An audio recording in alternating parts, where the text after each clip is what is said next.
Бұл әр сабаққа қолдануға арналған.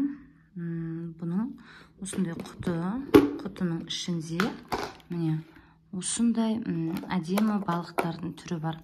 Міне мына жағында бұның жабыстыратын магниті бар, ал мына жағына сұрақты ақпаратқа жазып, әр сабаққа байланысты қоя бересіз. Ал енді бұның ішінде барлығында әртүрлі балықтар бар. Ал енді осы балықтарға сұрақты жазып қойғаннан кейін әр сабаққа қатысты бұның мынандай осындай таяқшасы болады.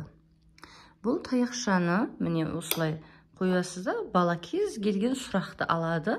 Осы сұрақтың ішіндегі осы балықтың ішіндегі сұраққа жауап бере береді. Әдемі қылып мынандай екі таяқшасы бар.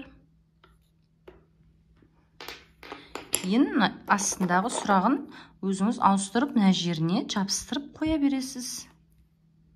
Міне.